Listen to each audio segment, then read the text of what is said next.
Minutes to join in, and then we're going to get started talking about redistricting. Thank you, Melanie. For people who don't know, Melanie McElroy is the democracy manager of Michigan Voices. She's one of the foremost experts on redistricting, voter suppression, voter protection, and we are blessed to have her leading our workshop today. Thank you so much, Ken. I may at some point also be joined by Abby from our team to answer additional questions, but we've got lots of experts in the room, so we can crowdsource.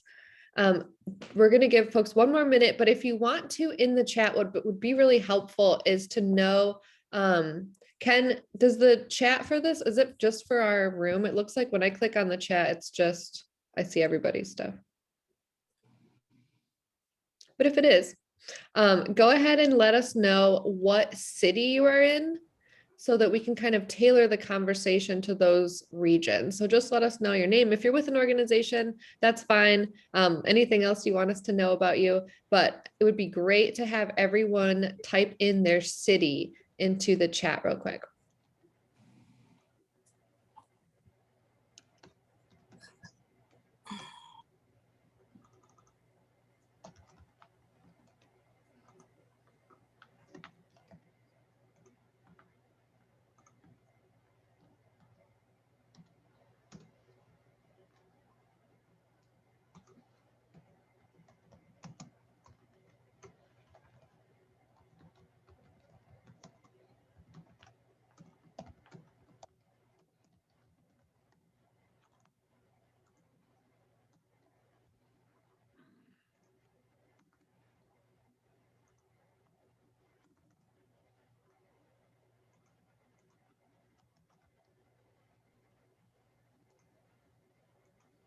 Ken, are you still on? I don't think I am officially a host, so I can't share my screen.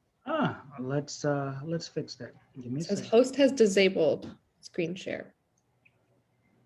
For anyone else joining, we're just putting our cities in the chat and anything else you want us to know about you so that we can discuss redistricting more specifically. Oh, great. May join our room still. What we've asked people to do is put in your city in the chat so that we know where you're coming from. We may also be, we have been joined by Abby Clark from Michigan Voices. She's our redistricting expert. So if we have any specific questions as to the commission, as to the process for redistricting, Abby will have additional insight on that. So please don't hesitate to bring your questions. I'm also joined by a special guest here in the room with me.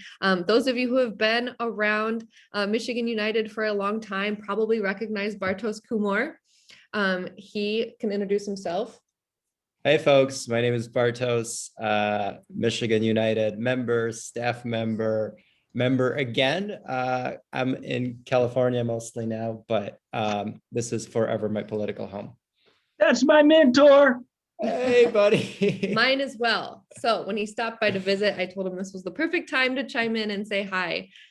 So we are going to talk about redistricting in this breakout session. But one thing I think that Ken framed it really nicely when we chatted about this earlier, that it's important to not only have a racial justice lens around redistricting and this transition that Michigan is going through this year, but also to just think in general about building power for our communities in any democratic process that we encounter. So one thing Bartosz and I were talking about as we heard the speakers this morning, the conference or the summit has been really great. Thank you all for putting this on.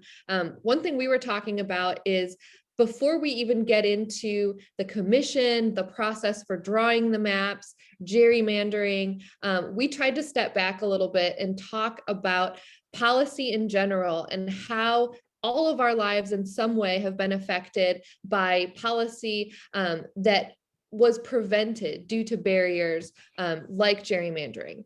And so I had a little bit of trouble thinking about examples in my own life, but Bartos has one that is pretty low hanging fruit for these sorts of introductions. So I'm going to have him go first, and then I would love others of you to speak up as well. The question I posed to him was, what barriers in your life could have been prevented if there was a fair representative democracy legislative process in the state of Michigan where you live? So I'll let him go first.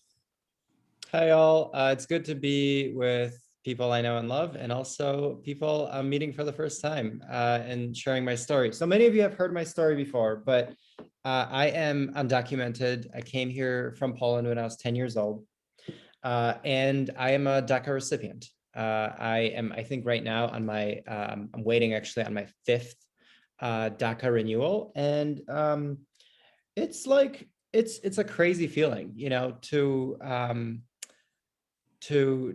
just like the anxiety and not knowing what'll happen. I feel like I'm American in every way. Like I pay extreme attention to American politics. The food I eat is American, the books I read, like my podcast selection. Spotify knows how American I am. My like Netflix, where I go on vacation, like if I can decide, it's like a national park, right? It's like all of those things, but I'm missing a piece of paper, which means that I can't vote, I can't run for office. And every time I'm renewing my DACA, I'm wondering like, is this going to be the last time I get renewed? And just this feeling of, there is like someone in Nebraska, that's actually where my DACA gets, they're like DACA applications from Detroit get decided. There's a person in Nebraska who can decide whether or not I get to pay rent, whether or not I get to eat, whether or not I get to keep my job. And that is disempowering, and all of that could be fixed with the DREAM Act. All of that could be fixed with comprehensive immigration reform. And that hasn't happened on multiple occasions because of the makeup of Congress, and because our members of Congress at the end of the day don't represent us. At the end of the day, our members of Congress and in a lot of really gerrymandered districts are like speaking to like extreme right center.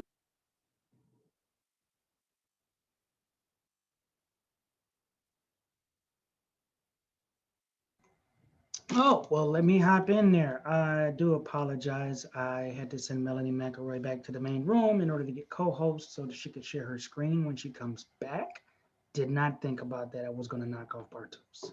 I do apologize. That's Hey, okay. That's no okay. worries. I was just wrapping up. So yeah, I think like the punchline here is that if we had true representative democracy, if our congressional districts weren't gerrymandered the way they are, they would be representative of the fact that like the vast majority of Americans want immigration reform with a path to citizenship. The vast majority of Americans want the DREAM Act passed. Back to Melanie. Thank you. So I do want to give folks a chance to real quickly introduce themselves if they would like to. You can just speak up, let us know your name, what city you're in, and if you have a similar story where a single piece of legislation would have removed barriers to prosperity and flourishing in your life. I think it's really important for us to go into the conversation about redistricting with these specific policies in mind, because ultimately the reason we're going through this whole process of advocating for fair maps and fair representation for our communities is so that we have a say in the legislation that will help us in the long run. So again, I'm Melanie McElroy. I'm based in Detroit. I actually grew up in the 7th district out on a farm in Hillsdale, Michigan. So I have both a very rural and urban perspective on these things. And I work for a group called Michigan Voices. And I'll open it up for anyone else who wants to give an introduction. I'll just introduce myself quickly because I am Melanie's colleague. My name's Abby Clark. I am from Lansing, and Yeah, I am the one who watches all the redistricting commission meetings, so I'm here to help answer questions about that later. And in terms of Melanie's really great question about how the way districts are drawn can impact our real lives, the thing that jumped to mind for me is that, you know, Congress has passed these huge, like US Congress has passed these enormous relief bills, right? Sending money to the states to help people.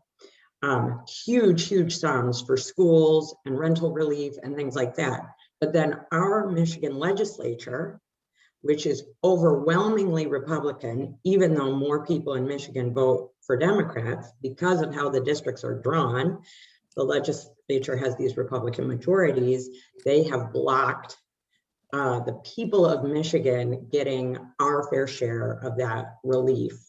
And that people really need. And that's just been happening these last couple months. So to me, that really drives home the issue of how our districts are drawn. Thanks, Abby. My name is Glenn Maxwell. I'm in Detroit, and being a white male, nothing has gotten in my way. But I think that this is government for the people. I am dedicated to making this the government for all the people, anyone who's in this country. And I'm glad to be here. Thanks, Glenn. Anyone else? Hello, my name is William Davis. I'm an elected police commissioner in the city of Detroit, the 7th district inside the city of Detroit. I'm also president of the Detroit Chapter National Action Network.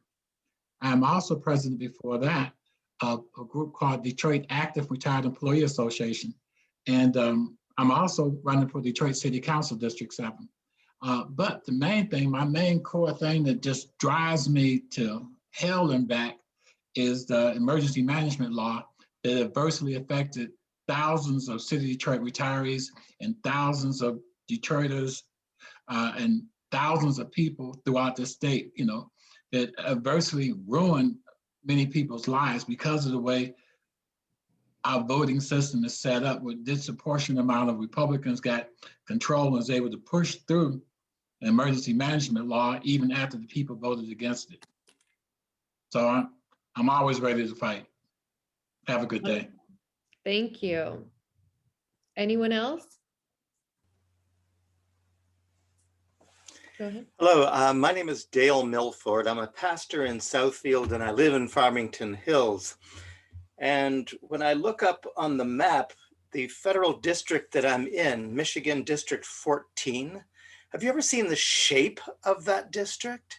It looks like a woman reclining on a settee, sprawling out between the Grosse Points out through Southfield. And where does it end up? In Pontiac, what does Pontiac have to do with the concerns of West Grosse Point area? And so how do you get interests and true representation of a district when a district is only designed to elect as few Democrats as possible? I mean, don't get me wrong, I love my former mayor of Southfield representing District 14, but how do we get someone to properly represent all of the areas throughout Michigan? And like you say, if only Lansing was true representation of the population of Michigan. Amen, amen. Thank you. All right, we'll go ahead and get started. I'm having a couple issues sharing my slides, but that's okay because we're going to make this more of a discussion. If you'd like to go down to your chat, I'm dropping a link in there right now that you can skim through later. It's our Secretary of State's new web page, all about the new redistricting commission process. So there's a lot to dig in there. I think it's important for you to look at. But a couple things that we can discuss today are sort of how we got to this point. So you might have remembered in 2018, actually voted on a number of pro-democracy bills. Proposition 3 had a bunch of new voting reforms that if you ever want to hear more about, Michigan Voices does a whole number of trainings on absentee voting, on voting, on registering to vote online and registering to vote all the way up until election day. But another proposition that also passed that year was Proposition 2, and that was led by a group of Michiganders that decided it's more fair for us to decide who our elected officials are than for them to gerrymander our districts and decide who, what populations would be drawn into those lines. And so we actually changed the way that our district maps are created, from the legislature doing it all on their own with very little input from the rest of us, to now having an independent, it's called a Citizens Redistricting Commission. I'm very sensitive to the word citizens, but that's what it's called officially. And so what they actually did was spend a whole year accepting applications, sifting through to make sure they had independent, impartial members of the commission. There are members of both parties and some that identify with neither party. And this commission just started meeting a few months ago and now has the grand undertaking of taking the census data that we filled out in 2020 and deciding how our maps will be drawn for Michigan's next 10 years of congressional districts and state Senate and state House districts. So it's a huge undertaking. We've been very fortunate to have Abby on our team, who's been painstakingly watching these commission meetings. Because we're in a COVID era, all of this happens online. We've gotten public comment from a lot of our partners who have joined in to voice their opinions to the commission, to introduce themselves to the commission. Nick was actually on a commission meeting a few weeks ago giving his opinion. And I think Eric was on as well from Michigan United. So it's really important that since this is a body that's not elected by the people, it is average folks who came together and said, you know what, we need to draw maps that are reflective of who we are in Michigan and not with a partisan agenda. It's important that we as community members introduce ourselves to them, join them in person. We're going to have opportunities to do that across the state. We're moving out of just Zoom meetings into in-person meetings over the next couple of months. And one of the main undertakings, which I'll let Abby talk about, but it was our first victory, was the amount of public comments that we were able to get to influence the commission's decision on what cities they would have these in-person hearings on. Because at first, the first list that they published had a majority rural, up north, West Michigan, in-person meeting schedule. And while half of our population lives in Southeast Michigan, half of the meetings were not taking place down here. So with our public comment, we were able to make that point to the commission, and they're very excited to not only now have commission meetings spread across the state more equitably, but added a bunch of town halls, which will allow us to have more public comment, to have more of our communities out in person, showing their face, showing their community of interest.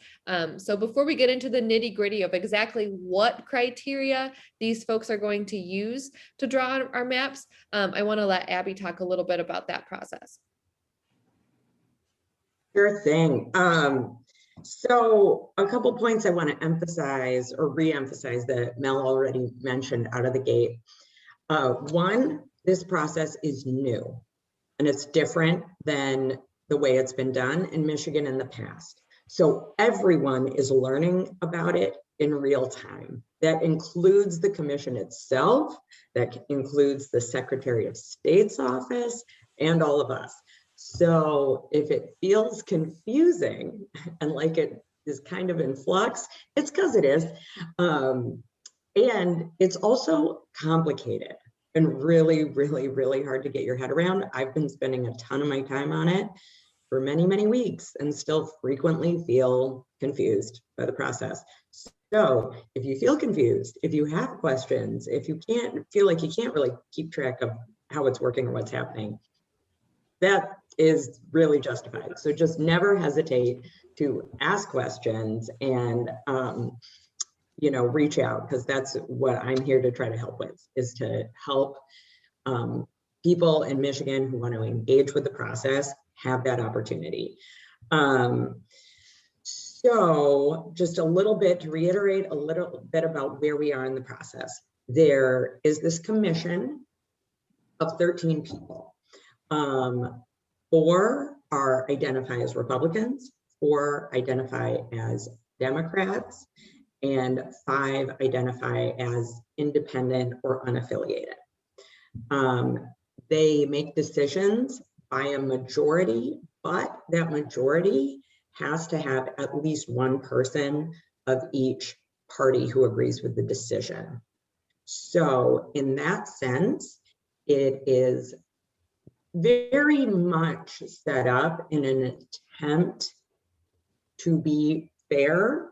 However, because everybody's learning in real time, what is fair can be really confusing for everyone. So that's how they make their decisions. And yeah, like Mel said, one of our big victories right out of the gate was that some conservative activists had engaged in a concerted effort to weigh in with the commission via email comments to ask, we need more meetings in rural areas. We need more meetings in rural areas, or hearings rather. And because the way we apportion our districts is based on population, we don't draw our districts based on the size of the land. We draw districts based on the number of people. Having more in rural areas doesn't really make a lot of sense, right? You should distribute your hearings based on where population lives in order to A, be fair and equitable, and B, have it be relevant to the job of the commission. They don't have as many lines to draw in places with very low populations. Their line drawing work will be very concentrated in Wayne County, in Oakland County, in Macomb County, in our population centers. There's many lines to be drawn, especially for the state legislature. So when we saw what happened was when these conservatives asked for more meetings in rural areas, the commission is responsive to public comment. So they said, oh geez, and they changed their whole hearing schedule and added a bunch of hearings up north. So like half of all the hearings scheduled were up north. And so we, in our progressive community of active organizations, and with Michigan United at the absolute helm of this, we jumped in to provide both email comments and live public comments at the next meeting when they were going to be discussing it, and said, we really need this to be equitable. We cannot neglect our urban centers. This needs to be based on population, and specifically, we need a hearing in Pontiac. We need a hearing in Kalamazoo. We need another hearing in Detroit. And the commission went back to talk about this, and the actual hearing schedule that came out the next week that they approved was extremely responsive to our demands. We got a new hearing in Pontiac, in Kalamazoo, another hearing in Detroit, and the hearing schedule of 16 public hearings went back to being distributed basically based on where the population in the state is distributed. So that just goes to show, and I want everyone here to remember through this whole process, even when it gets frustrating, is that this commission, as flawed as it is, they know their mandate is to be responsive to the citizens of Michigan. And when we organize and when we engage, we can really impact their process. I don't know if that's exactly what you wanted to talk about, Mel, but I'll throw it back to you. Thank you, Abby. And we have a question in the chat. When will the final Michigan census numbers be in, and are we losing a district federally? So we all— These are good questions. Yeah. So last year it was a doozy for everybody, and the census did not go as beautifully as it sometimes does. Funding was not adequately allocated for it. The deadline was actually moved up. There was a lot that the Trump administration did to make the census process more difficult. And so due to that, we are getting the numbers in later than we normally would. The commission is aware of this. The commission is prepared for this, and they just have to move along with the rest of their process. And when they get the numbers, they'll have the numbers. They can't officially say that we're going to lose a congressional seat. We are very prepared for that, given the fact that we know our numbers continue to decrease in Michigan. So we've prepared for it. They haven't officially told us that, but they are continuing with their hearing and town hall process through the summer. And as soon as they get that information, it'll inform the more specific nitty gritty of their map drawing. But we can go ahead and begin to assume that when we, which there's going to be a lot of software that residents can go ahead and download and play around and draw your own maps. We're assuming that when we go through that process, it will be for 12 congressional districts, unfortunately. No, So I think it wouldn't go lower than 13. I'm sorry, I'm looking at my That's note in okay. the corner where I have the wrong. Oh, that's why I started. That would- Thank you, Abby. Yeah, it would It's obviously not go lower than impossible 13. that we could lose 2, but I don't think No, that's no. what we're anticipating at this point. I only meant to say 1. Thank you for that. I am going to copy into the chat and I know unfortunately we're doing this a little awkwardly, the Zoom information. If you're interested, Michigan Voices is doing a training on Tuesday. It's at 10 a.m. So you can add it into your calendar with this Zoom link. And we've been doing a series of trainings, getting a little more in depth on the process around the redistricting. We had one that featured some members of the commission this last week. And on Tuesday, we're going to get in a little more deeply into the Voting Rights Act and into communities of interest. So since we won't have time to get all the way into that today, I want you to know we do have experts who are coming in to answer folks' questions and to present on Tuesday. So please take note of that Zoom link if you're able to join. But we still have a little bit of time. So I want to talk through some of the criteria that this commission is going to take into account and recognize that a lot of this was created with equity in mind, with fair representation in mind, and it's all about how that gets implemented. So unless our communities are there, are tracking the process, are holding the process accountable, and really getting to know these commissioners and giving our input at every step, it's possible that maps couldn't be drawn in a way that we end up super happy. So I'm excited to work with all of our partners, but especially Michigan United, because you all do have grassroots presence across the state.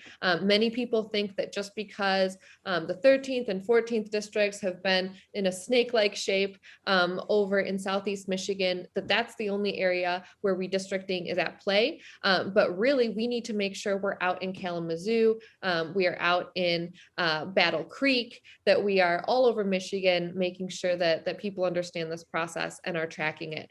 So continuing to work with Michigan United, you'll get information from us about when to plug in, how to approach the commission, if there are specific talking points, if there's a specific issue we're trying to get through to them on, it'll be important to plug in with Michigan United on that.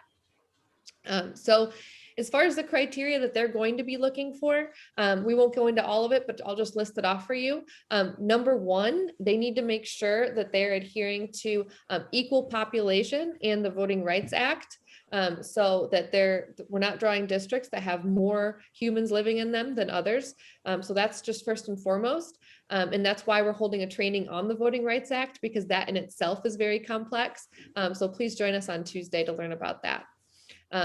The second tier of criteria is the geographic, making sure that districts are geographically contiguous, so that you can't have 2 different sections of a district on opposite sides. It's got to all flow together. And then number 3 is one that we're also going to dig into more because it's very complex, and that's communities of interest. So you all are part of communities of interest. You could be part of many different communities of interest. And exactly what that means is confusing to folks because there is no strict definition. So it could include populations that share historical characteristics. It could be populations that share a particular faith or a country of origin. It could be a community that shares economic interests. If there is like a particular plant that everyone works at, if there is a particular source of jobs, source of incomes, like a hospital that everyone is involved in, something like that, people could make the case that that is their community of interest. Some things that are not included as community of interest would be a relationship with a incumbent, someone who's in office. All of their supporters cannot declare that they deserve a district because they are a community of interest. Members of a political party, if you are living up in the Upper Peninsula and there is a fun little faction of Democrats that have decided that they are a community of interest and therefore they should get their own district of the Upper Peninsula. No, that's not how that goes. And the same goes for political candidates. So politics aside, communities of interest will be interpreted to be more cultural, more socioeconomic, more geographic type of boundaries. So if you have any questions specifically about communities of interest, or if you have a community of interest that you know that you're a part of, that you know that you will be advocating for to make sure that you do get to stick together, I'm going to pause so that you can speak up, because I think it's important for us to start picturing ourselves as part of these communities. And then as the process begins to unfold throughout the year, what we'll start to do is make sure that we're not packing ourselves into new districts, because we don't want to end up with just one district that has all of our rainbow of communities in it, and then everything else is very homogeneous, or homogeneous at best, I'll say, in other districts. And so we want to make sure that we're giving the opportunity for multiple districts to reflect our values and to represent our communities. But it's also important to keep our communities together so that we can build collective power. So I'll pause for any questions about communities of interest, or tell us what one of your community of interests would be.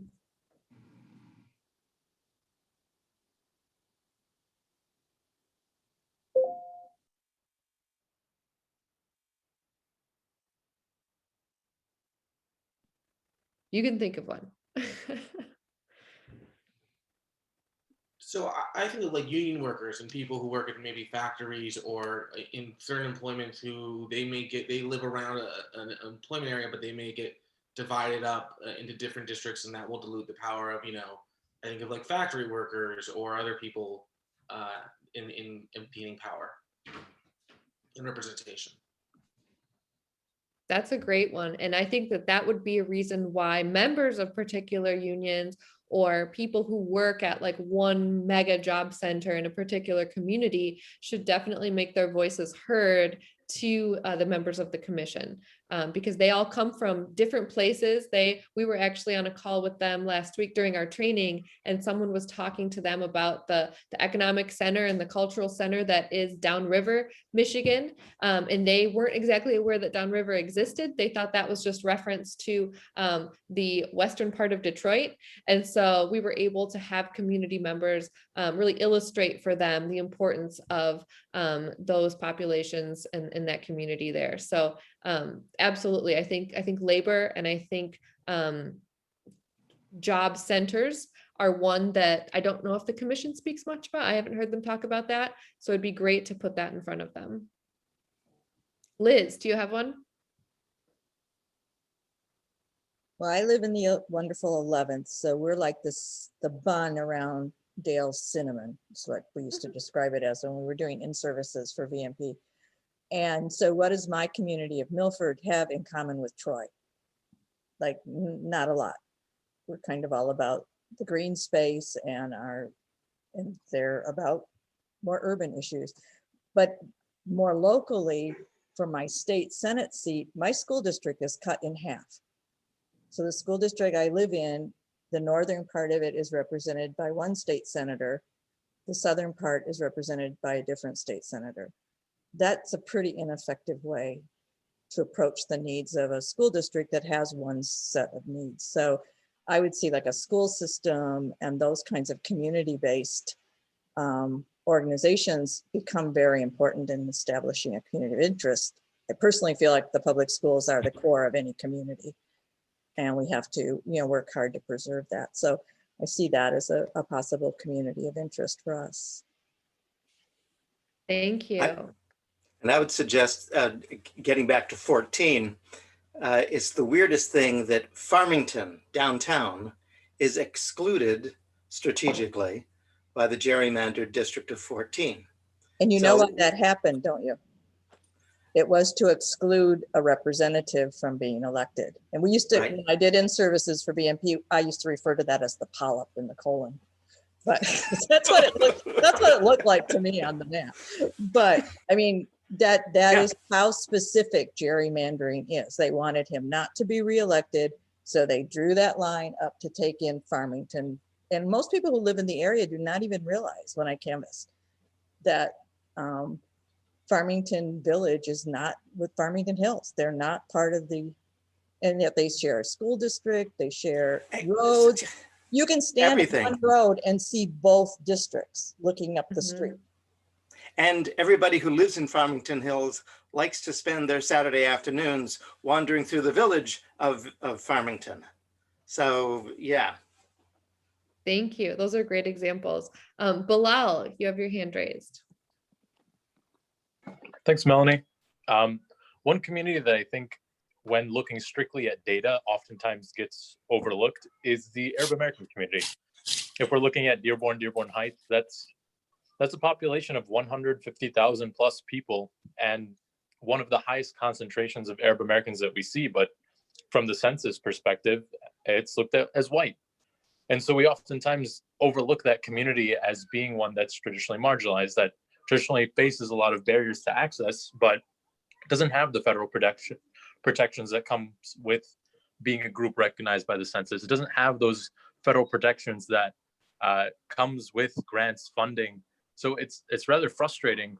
And I think something that we have to recognize, that we have to constantly work actively to make sure that it's being represented in some capacity.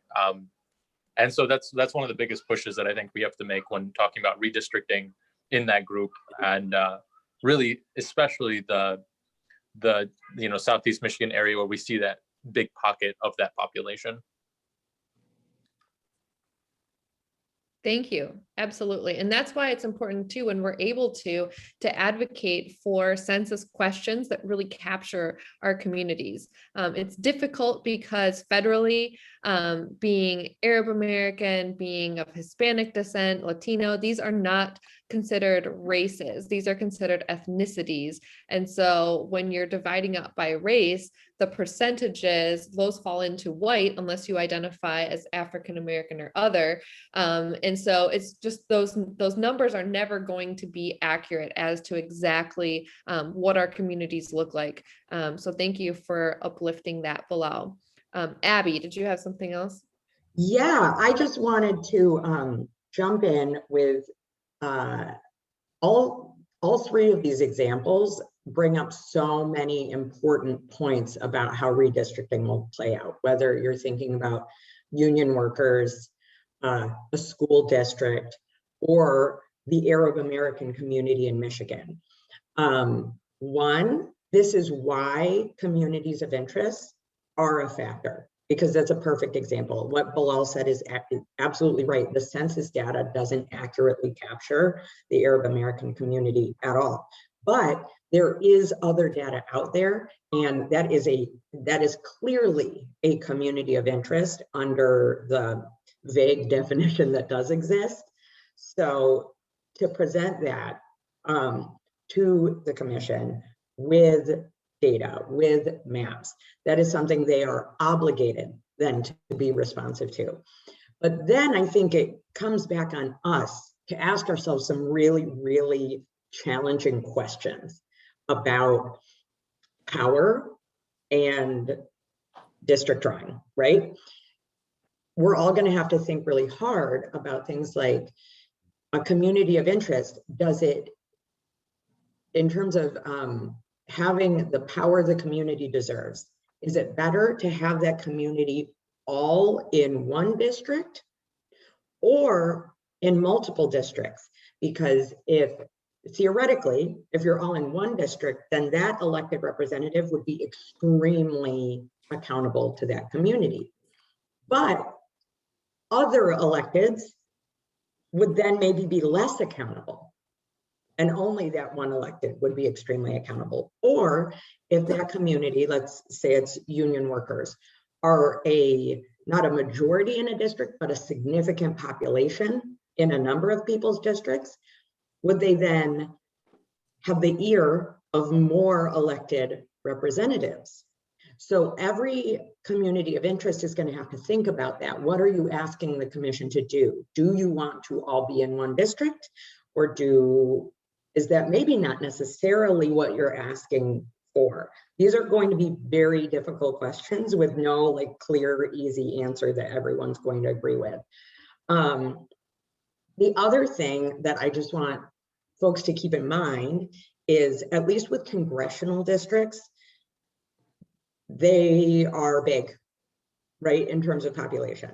They're going to be around 700,000 people apiece. So the phenomenon of being in a district with a community that you don't necessarily have a lot to do with is a function of like just how many people are in these districts. And so I just wanted to raise that will always be an issue because congressional districts are so large.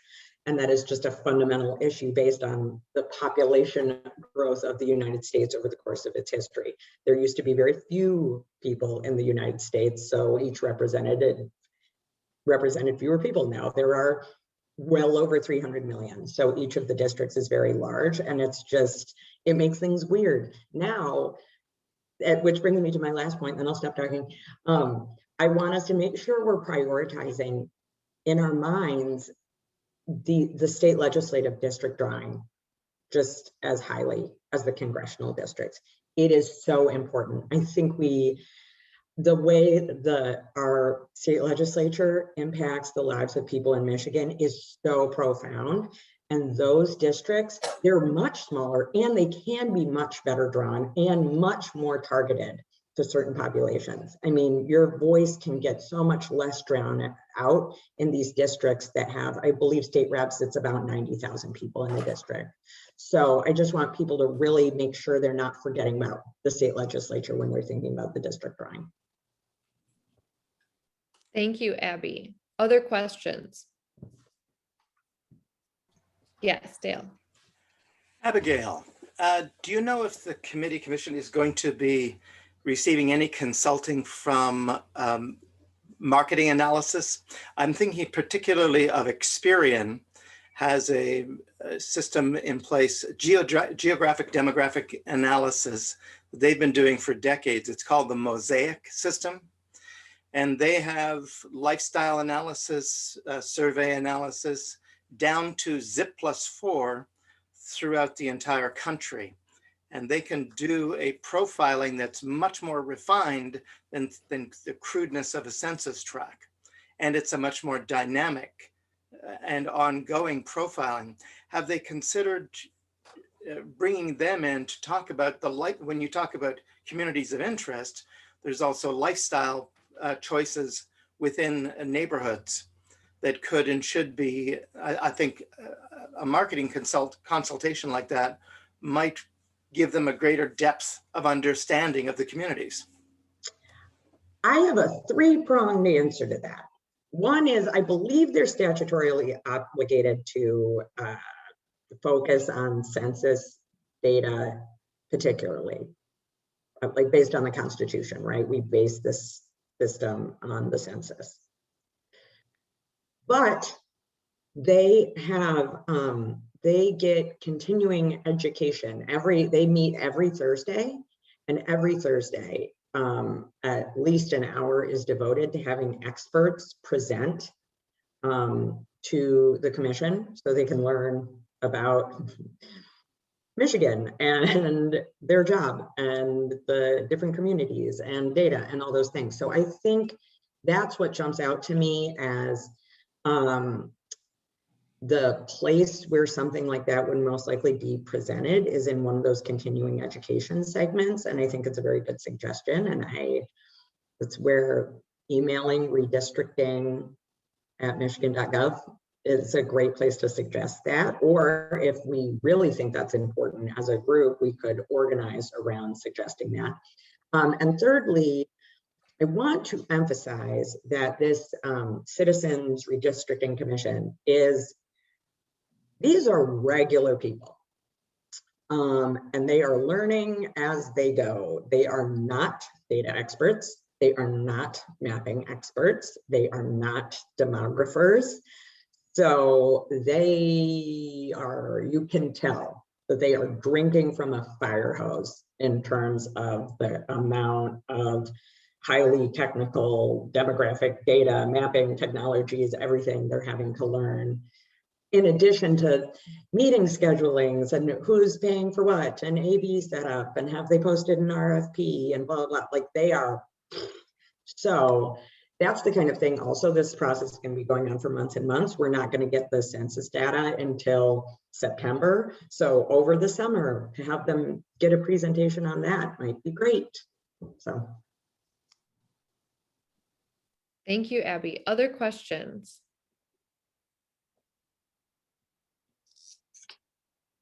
Yes, go ahead. Glenn.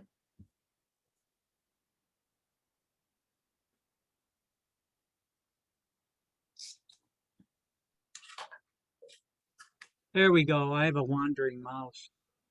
So I'm wondering, with the lateness of the data, and I thought that we were running into deadlines with the Redistrict Commission that we would not. And I wonder, is that true? Has that been changed? Is there going to be a problem there? And what is the situation in terms of getting the data and then? Yes, you're correct. And the commission is asking the courts for an extension of the deadline because of the census delay. And it is anticipated that that extension will be granted. Does that answer the question?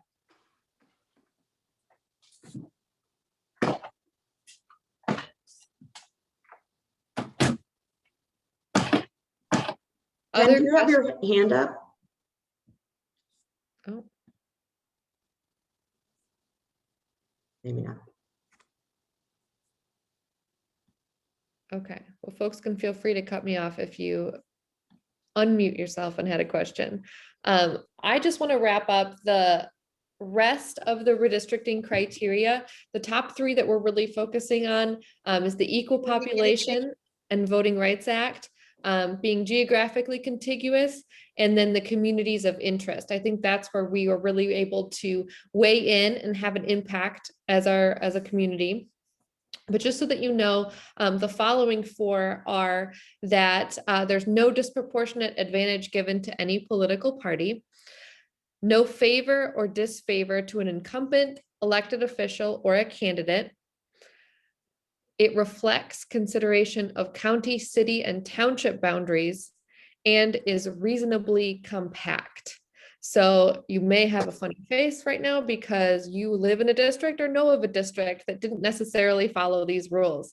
But this is the reason why this new process has been born, is to try to eradicate some of that inequity.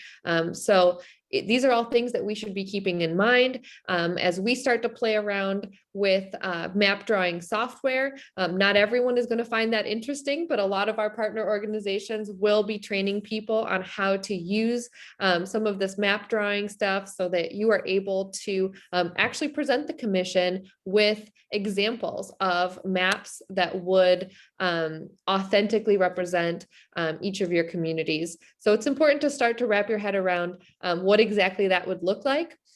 We're not anticipating that we are going to love the final product. Abby and I have been very realistic with people when we talk about this, as is with anything.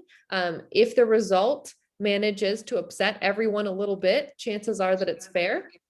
We don't want one party or one constituency to run away with every single thing they asked for and the other to be left with nothing. That's not equitable in any sense. So what we want to do and what we know that we can do best is be advocates, is be very clear within our organizations and within our communities or block clubs or faith groups, be really clear on sort of what we need, what makes us a community, and that we advocate that to the commission and get to know them and appreciate them. Again, these are not people who have huge agendas behind them. They're not people who have special interests or money behind them. We can't stress enough how regular these folks are. And oftentimes when we communicate with them, we opt to use the sorts of language we might when communicating to a parent or a neighbor about these same issues, because they would not have been chosen if they were as politically ingrained as some of us are. That was actually something that excluded them from being called to the commission. You couldn't have run for office. You couldn't have political leanings and ties in your work. And so these people very much are representative of average Michigan residents. So it'll be fun for you to get to know them. They've really enjoyed the meetings that we've held so far, and other groups have held for them across the state. So next up, it will be to make sure that we are clear on all of the town halls and the local meetings that are going to take place in person across Michigan this summer, and that we get people out to speak there, that we have people show up to introduce themselves, to listen to what other people are saying, to meet ahead of time and figure out what our talking points are. We don't want to show up and then see a bunch of other people on another side of the issue, all organized with the exact same thing and the mission and the whole direct action, and we were just there to listen in. So it'll be important to treat this maybe not as theatrically as a direct action. We don't need to go in chanting. We don't need to go in with signs, but it's about having conversations with the commissioners and making the case for representation that is fair. So I did drop in the chat the link to the Secretary of State's page that has the meeting schedule. If you want to chime into any of their meetings on Zoom, you can watch them. The future meetings and all of the past meetings are saved on YouTube, and those links are all available there.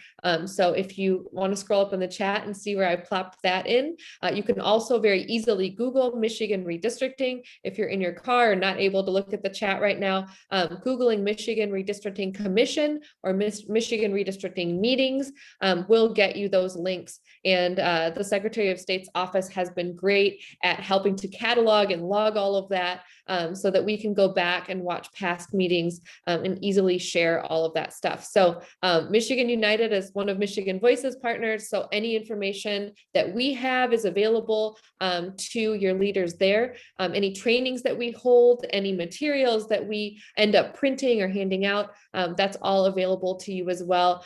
So please ask folks at Michigan United if you need any of this information. If you have a particular block club or faith group or someone who wants to get involved in redistricting, you don't have to be a member of a nonprofit organization to be active on this issue. This is really one of those things that we want average shop owners, pastors, everyone who is ingrained in their community to be involved in. So please bring people into this issue. It's a little bit wonky, it's a little dry and hard to talk about, but the important thing is to let them know that all we're doing at the end of the day is advocating for who we are as a particular community. So I'm going to read a couple of the questions in the chat as we start to wrap up. And then Abby, you'll probably be better at answering some of these, so I'll start shooting them off. How many districts currently represent Detroit, and what factors would make it more fair? That's a good question, Tracy. That's a good question. I'll be honest, I can't both talk and try to find an answer on the state legislative districts at the same time. I will say, I think one of my first answers is anybody who worked on encouraging folks in Detroit to fill out the census last year should be extremely proud of the work that they did, because nothing helps get you appropriate representation during redistricting more than making sure your population is counted in the census. Because that's, as Mel talked about, the number one thing they have to address is that each district has an equal number of people. So that's a big deal. Oh, how many state senators and state reps? I mean, I can try to Google this quickly for people. I just don't know the answer. I can chat while you look that up, Abby. Okay, great. Are there any other questions you have about the process, about how to make your voice heard in it? We'll start with Glenn. I see your hand raised. Yeah, about communities of interest. So I understand the examples of the communities of interest, and I'm trying to understand how that affects the districts. So are we saying that we define a community of interest to the board, and that they will try not to sever that community of interest between two districts? Is that the idea of community of interest? That's the idea. And it's not a perfect system because some communities are very large, and also some communities benefit from having presence in multiple districts. So like I would argue that in Detroit, we don't want to pack all Black African-American residents into just one district when they still would have a majority or a high likelihood of voting to their interests in two. We used to be 3, now we're in 2. I would still advocate for keeping 2. I think if we start diluting into 3 and 4, that then we might just be diluting Black power into majority suburban districts, which isn't what we'd want to do. So that's a community that I think is large enough to where it could be divided. But for smaller communities, diluting them into multiple districts can completely obliterate their voting power. And so we want to make sure that in those cases, they're together so that their voice can be adequately heard. Thank you. Abby, did you get an answer? So for Detroit state senators, it's 5 out of 38, which what I will say about that right now, I would encourage folks to, the state Senate is the least representative right now. If you look at our congressional delegation, it makes sense for the way the people of Michigan vote. Our delegation that we've sent to Washington isn't off base. It isn't a bad fit for the way Michiganders vote. Our state Senate, on the other hand, has a solidly Republican majority, despite the fact that more than half of people in Michigan are voting for Democrats for state Senate. So that's to what Melanie was just saying about packing people into districts. That's the risk of what we have to be thinking about. If we say we want our community of interest to have their own district, that's part of why, you know, if Detroit has 5 state senators out of 38, that it means people in Michigan who are likely to vote for Democrats are in the current Senate maps, packed into fewer districts, and then have a smaller voice in the state Senate because of how districts are drawn. So that's where we have, with the state Senate, that is our biggest opportunity to have more equitable maps that better represent the will of the voters of our state. State reps, I'm gonna have to go keep counting. Thank you. That's such a great point, Thank and you. something that we will really be digging into as the year progresses. Any other questions before we wrap up? I think like Nick and Ken said in the chat that this is just such a great showing for an issue that's not as sexy as some of the others, but is going to be so important this year. And so what better place to house this work and to carry us to equity and victory, but Michigan United.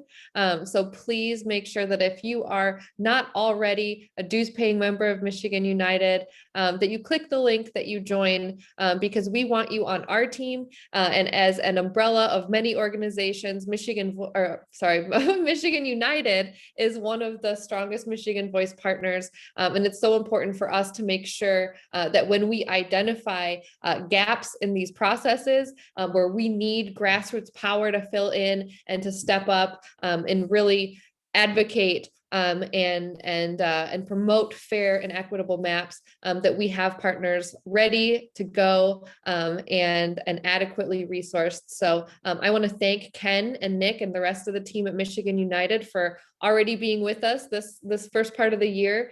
We've already had a great showing at these commission hearings, and it's going to be important that we show up and show out loudly and in person across all of Michigan. So Ken, I will give you the last word on representation and pushing forward. Thank you, Melanie. Thank you again for leading this workshop. We're going to be moving over to our town hall segment very, very soon. I just put in the chat the link to the town hall at 1 p.m. This town hall is going to be on vaccine equity. As we know, we've got a vaccine rolling out. We've got misinformation all over the place. We've got disparities in deaths and also disparities in actually who's getting the vaccine. And we're going to address all of that in our town hall at 1 p.m. So we've got a break built in so people can get their lunch, eat, relax, stretch your legs out, and also evaluate this workshop before we get back for our 1 o'clock town hall. I'll put the link in the chat for evaluation, and the link in the chat is also for the town hall. And I'm looking forward to seeing you there. Thank you for your leadership, Ken. Thank you, Nick. Thanks, Abby, for your fearless watchdogging of this commission. It has not always been glamorous, but Abby will be with us through the whole process. So thank you all. It was a pleasure to meet you. And we would love to have you on Tuesday at 10 a.m. To learn a little bit more about the Voting Rights Act and communities of interest and how that will be integral to this process. So fill out your forms and we'll see you at the town hall at 1 p.m. Thank you. Thank you, everyone.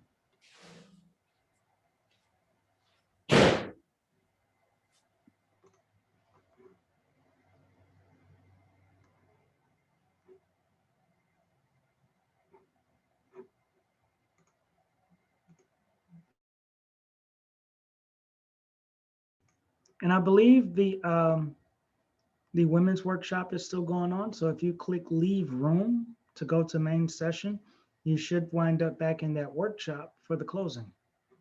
That's where I'm headed. Hope to see you there.